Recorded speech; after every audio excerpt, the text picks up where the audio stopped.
నేనేదో అంటే నువ్వెందుకే భుజాలు తడుముకుంటావు? నువ్వన్నమాట దాన్నే. అబ్బా వదిలేయండి, కలహం మంచిది కాదు అన్నారు కదా పంతులు గారు. అబ్బాబ్బా మీరందరూ ఆగండి. ప్రియా, ఎందుకు చెప్తున్నారో అర్థం చేసుకో. తులసితో కూడా పూజ చేయించు, మంచి జరుగుతుంది. ఇదిగో తులసి, మన అని పిలుస్తున్నాను. చూడమ్మా, ఇలా బోసు మెడలతో కాకుండా కాస్త నగా నట్రైనా వేసుకుని రండి. చేసేది కళ్యాణ లక్ష్మి పూజ, పూర్ణకుంభ సమర్పణ. లక్ష్మీ అమ్మవారికి అలంకరణ ప్రియత్వం ఎక్కువ అంట. ఎంత ఘనంగా అలంకరించుకుని పూజ చేస్తే అంత త్వరగా కరుణిస్తుంది. అలంకరణ అన్నాను కదా అని ఉపవాసం మర్చిపోయారు. ఇంకా ఇరుగు పొరుగు వాళ్ళని చాలా మందిని పిలవాలి ప్రియా. మీరు మాత్రం ఎగ్గొట్టకండే. కుంకుమివ్వవే. తప్పకుండా రండి ప్రియా, తప్పకుండా రండి. తప్పకుండా వస్తాం వదినా. పదండి పదండి.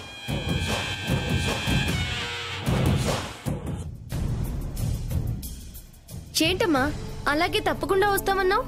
వాళ్ళు పిలిస్తే మనం వెళ్ళాలా?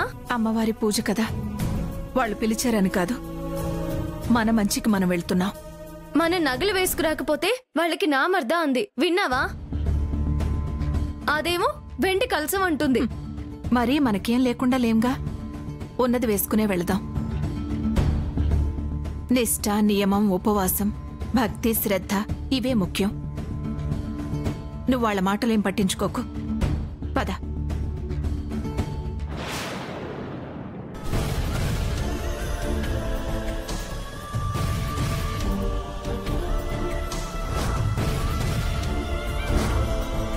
తులసి, మనకేంటి కష్టాలు? నేను చెప్పినట్టు బయటకు వచ్చేసుంటే ఇప్పటికి మన పెళ్ళి అయిపోయేది. అమ్మని ఏదో విధంగా ఒప్పించి నిన్ను ఇంటి కోడలుగా తీసుకొచ్చి ఉండేవాణ్ణి. నీ మంచితనంతో కొద్ది రోజులకు అమ్మ మనసు మారిస్తే నిన్ను తన కోడలుగా అంగీకరించేది. ఇప్పుడు చూడు ఎలా అయింది. ఎటూ కాని పరిస్థితి. అటు అమ్మ మాటకి అడ్డు చెప్పలేను, అలా అని నిన్ను వదులుకోలేను. నాకు లక్ష్మికి పెళ్లి అని ప్రపంచం మొత్తం తెలిసేలా మా అమ్మ బలవంతంగా నన్ను మీడియా ముందు కూర్చోబెట్టి చెప్పింది. అవునే, నాకు మా బావకి పెళ్లి.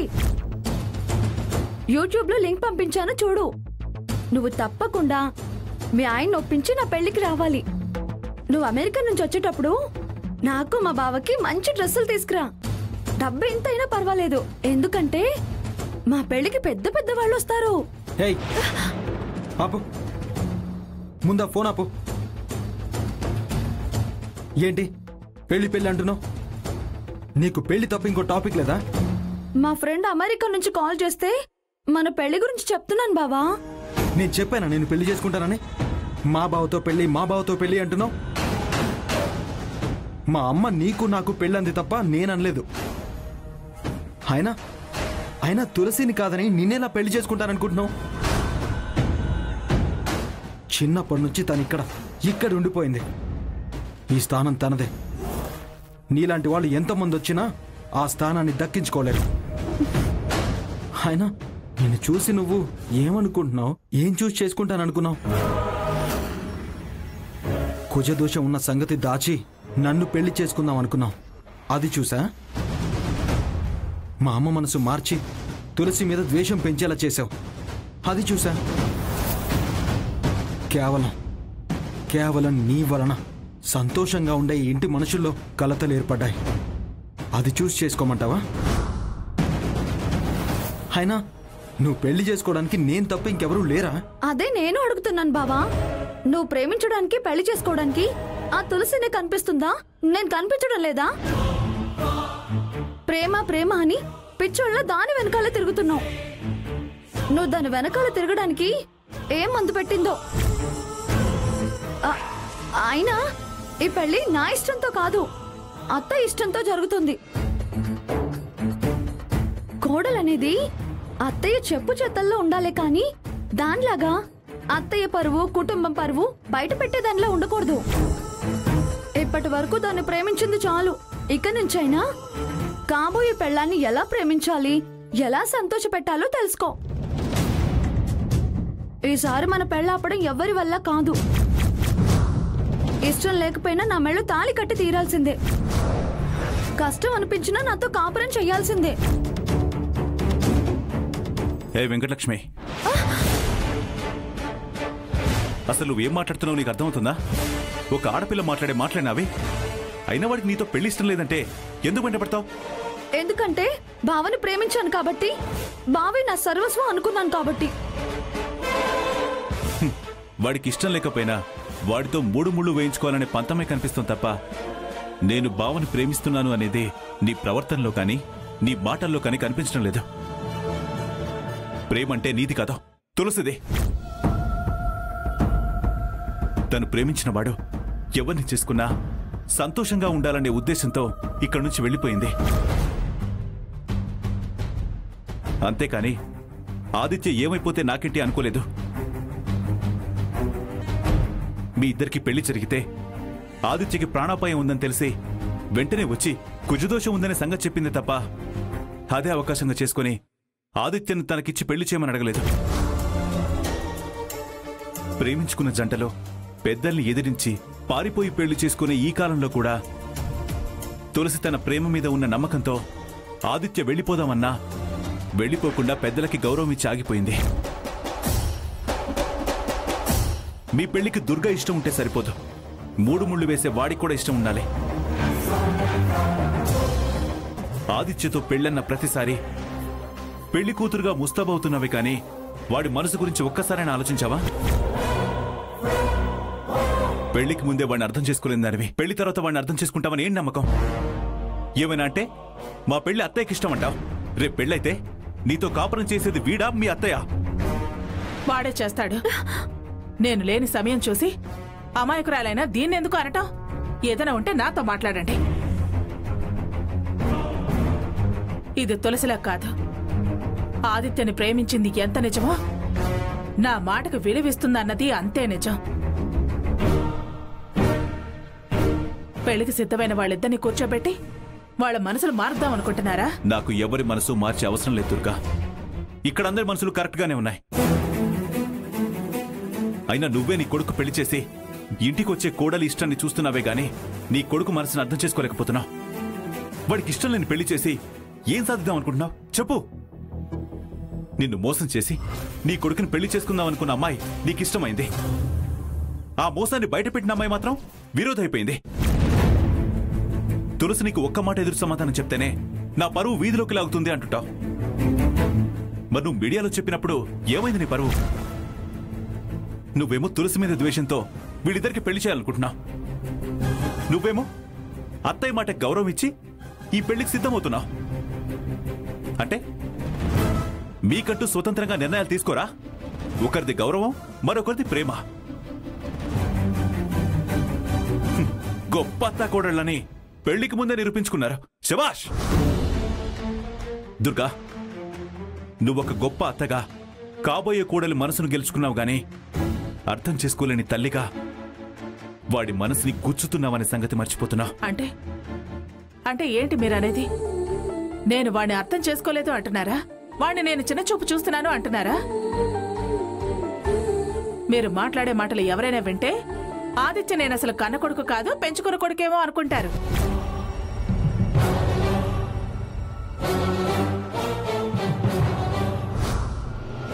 ఇదే నిజమని నీకెప్పుడు తెలుస్తుందో దుర్గా? శివుడు విషాన్ని కంఠంలో దాచుకున్నట్టుగా ఆదిత్య నీ కొడుకు కాదనే విషయం గుండెల్లోనే దాచుకోవాల్సి వస్తుంది. దేవుడు నా గుండె పరువును ఎప్పుడు తగ్గిస్తాడో ఏమో. నేను ఈ పెళ్లి ఎవరి మీదో ద్వేషంతోనో ఎవరి మీదో పంతంతోనో చేయటం లేదు. వాడి జీవితం బాగుండాలని, వాడికి జీవితంలో ఏ కష్టం రాకూడదని చేస్తున్నాను.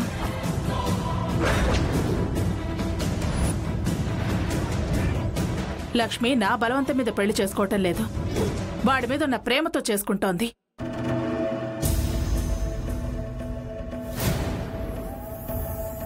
ఏంటి ఇంతకు ముందే ఏమన్నారు? ఆ తులసిదే నిజమైన ప్రేమ, దీనిది కాదు అన్నారా? దేనిది నిజమైన ప్రేమ కాబట్టే పెళ్లి వరకు వచ్చి మధ్యలో ఎన్నిసార్లు ఆగిపోయినా అది భరించింది. దీన్ని నిజమైన ప్రేమ కాబట్టే మీరందరూ ఎన్ని మాటలన్నా అది తలొంచింది. ఎవరు కొట్టినా మౌనంగా ఉంది. తులసిలాగా రోడ్డు మీదకెళ్లి గొడవలు పెట్టలేదు. దాక్షాయణి లాంటి రౌడీలతో చేతులు కలిపి నా మీద కక్ష తీర్చుకోవాలనుకోలేదు. ఇప్పుడు మీరు చెప్పిన మాటలు విని దాన్ని నా ఇంటి కోడలు చేసుకుంటే మా మావయ్య మొండిదైన దుర్గమ్మ మనసు మార్చి నాకు ఆదిత్యకి పెళ్లి జరిపించాడు. మా మావయ్య దేవుడు, మా మావయ్య ఎంత మంచివాడు, అసలు ఇలాంటివాడు లోకల్లో ఉండడు అని నెత్తి మీద పెట్టుకుని మీకే లోటు రాకుండా చూసుకుంటుంది. తర్వాత నా పరిస్థితి ఏంటి? దుర్గమ్మ మొండిది, నాకు ఆదిత్యకి పెళ్లి జరగకుండా చాలాసార్లు ఆపింది. దీనికి చాలా పొగరెక్కువైంది. 3 పూట్ల తినేసి ఏవీ పని లేకుండా గొడవలు పెట్టుకుంటూ దేవుళ్లాంటి మావయ్యను చంపుకు తింటుందని నన్ను ఎండగడుతుంది.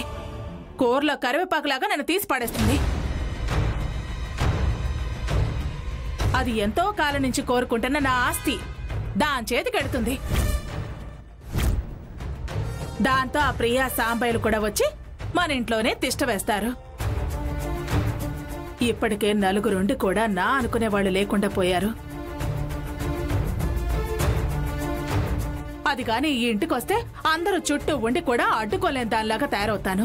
దుర్గా, నువ్వెక్కడికో ఆలోచిస్తున్నావు. నువ్వనుకున్నట్టు ఏది అవ్వదు. నేను అదే అంటున్నాను. తులసి ఈ ఇంటికొస్తే నేను అనుకున్నది ఏది అవ్వదు అని. ఈ రోజు నువ్వు చెప్పిన మాట వింటున్న ఈ లక్ష్మి రేపు పెళ్ళయ్యాక నీ మాటకి ఎదురు రాదు అనుకుంటున్నావా? ఈ రోజు నీ మాటకి ఎదురు చెప్పే తులసి రేపు పెళ్ళయ్యాక నీతో కలిసి ఉండదనుకుంటున్నావా? కొంచెం సమయస్ఫూర్తితో ఆలోచించు. తులసిని ద్వేషంతో చూస్తున్నావే కానీ ప్రేమతో చూడడం లేదు. నువ్వు ఆదిత్యకి లక్ష్మితో పెళ్లి చేసినా కలకాలం కలిసి సంతోషంగా ఉండలేరు దుర్గా. ఎందుకంటే ఆదిత్య మనసులో తులసి తప్ప మరెవరూ లేరు. వాళ్ళిద్దరూ గాఢంగా ప్రేమించుకున్నారు. ప్రేమ ప్రేమ ప్రేమ ప్రేమ ప్రేమ. ఏ ఆ తులసి దగ్గరే దొరుకుతుందా? ఈ లక్ష్మి దగ్గర దొరకదా? మీ ఫ్రెండ్ వెంకటేశ్వరరావు కొడుకు ఎవరో అమ్మాయిని ప్రేమించానంటే మీరందరూ కలిసి దాన్ని కాదని ఆ అబ్బాయికి ఇష్టం లేకపోయినా వేరే అమ్మాయితో పెళ్లి జరిపించలా? పెళ్లి చేసుకున్న వాళ్ళిద్దరూ పిల్లా పాపలతో సుఖంగా ఉన్నారు కదా. ఏ మీ కొడుకైతే ఒక న్యాయం, మీ ఫ్రెండ్ కొడుకైతే ఒక న్యాయమా?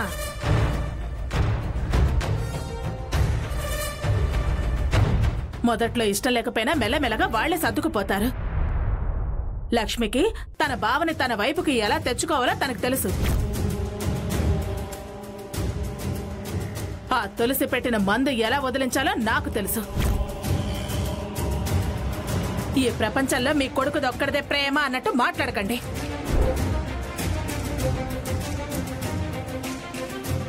లక్ష్మిది ప్రేమే. అది అర్థం చేసుకునే శక్తి మీకు లేకే తంది పంతల్లా అనిపిస్తోంది. మీరు పెళ్లి ఎలా ఆపాలనే ప్రయత్నాలు మానుకోండి. ఎందుకంటే ఎట్టి పరిస్థితుల్లోనూ ఈ పెళ్లి ఆగదు. రే, ఎప్పటికైనా లక్ష్మి మనసు బాధ పెట్టకుండా తను అర్థం చేసుకోవడానికి ప్రయత్నించు. నీ చూపెప్పుడు లక్ష్మి వైపే ఉండాలి. నువ్వు కనే ప్రతి కలలో లక్ష్మీనే రావాలి. అర్థమైందా? రావే లక్ష్మి, పద.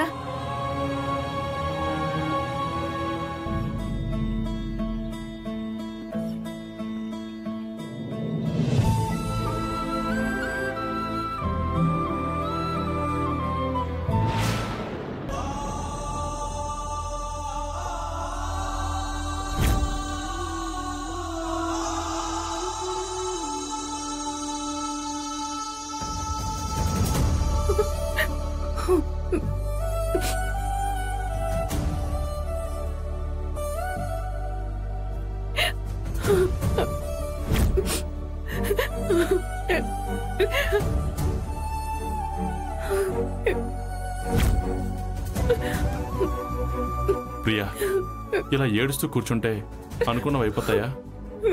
అవుతాయంటే చెప్పు, నేను నీతో పాటు రోజంతా కూర్చుని ఏడుస్తుంటాను. మరేం చేయమంటారండి? చివరికి నాకు ఏడిపే మిగిలింది. ఏ తల్లైనా కూతురు పెళ్లి అంటే సంతోషపడుతుంది. కానీ తులసి పెళ్లి విషయం అంటే చాలు ఏదో ఒక అడ్డంకి వచ్చి సమస్యలు ఎదురవుతున్నాయి. వదినా, ఎందుకు ఆదిత్య తులసిలో ప్రేమను అర్థం చేసుకోవడం లేదో నాకు తెలియడం లేదు. మనం మంచి చెప్పినా వదిన అది చెడుగా తీసుకుంటుంది. కనీసం అన్నయ్య చెప్పేది విన్నా తన మనసు మారుతుంది అనుకుంటే అన్నయ్యకి మాట్లాడే అవకాశమే ఇవ్వడం లేదు. అయినా ఆదిత్యకి ఇష్టం లేని పెళ్లి చేసి ఏం సాధిద్దాం అనుకుంటుంది? ఒకవేళ ఆదిత్యకి లక్ష్మితో పెళ్ళైనా మనిషి అక్కడ ఉంటాడు తప్ప మనసు తులసి దగ్గరే ఉంటుంది. ఈ విషయం తెలిసి కూడా వదిన ఎందుకు మొండిగా ప్రవర్తిస్తుందండి? తనను మార్చి తులసి ఆదిత్యకి పెళ్లి చేసే అవకాశమే లేదా? దుర్గమ్మకి మారే ఉద్దేశం ఉంటే ఇంతకాలం ఎందుకు? ఎప్పుడో మారిపోయేది. ఆదిత్య ఇష్ట ప్రకారమే తులసినిచ్చి పెళ్లి చేసేది. తులసి మీద ద్వేషం విడిచి కోడలిగా అంగీకరించేది. దుర్గమ్మ మనసు మార్చడం మనుషుల వల్ల కాదు. మనం దేవుడి మీద భారం వేసి జరుగుతున్నది చూస్తూ కూర్చోవడమే. అంతే తప్ప ఇలా ఏడుస్తూ కూర్చుంటే ఏమొస్తుంది చెప్పు? ఒక్కగానొక్క కూతురు పెళ్లి దానికి నచ్చిన వాడితో చేయలేకపోతున్నామే. అసలు మన తల్లిదండ్రులుగా ఓడిపోయామండి. ఆదిత్యకి లక్ష్మికి పెళ్లి అన్న ప్రతిసారి మనం ఏడుస్తూ కూర్చోవడం, తులసి మనకి ధైర్యం చెప్పి ఆ పెళ్లిని ఆపడం. అయినా కూతురికి ధైర్యం చెప్పాల్సింది పోయి అది మనకి ధైర్యం చెప్పే పరిస్థితికి వచ్చాం. దాని పెళ్లికి అన్ని దారులు మూసుకుపోయాయి. ఇక ఏడవడం తప్ప ఏం చెయ్యాలో అర్థం అవడం లేదండి.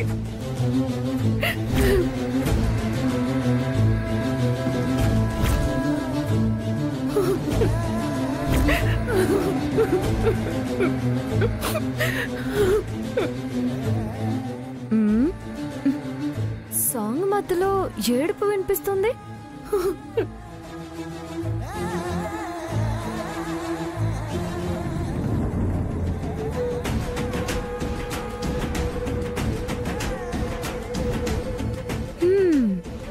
డౌటే లేదు, ఇది ఖచ్చితంగా ప్రియ ఏడుపే.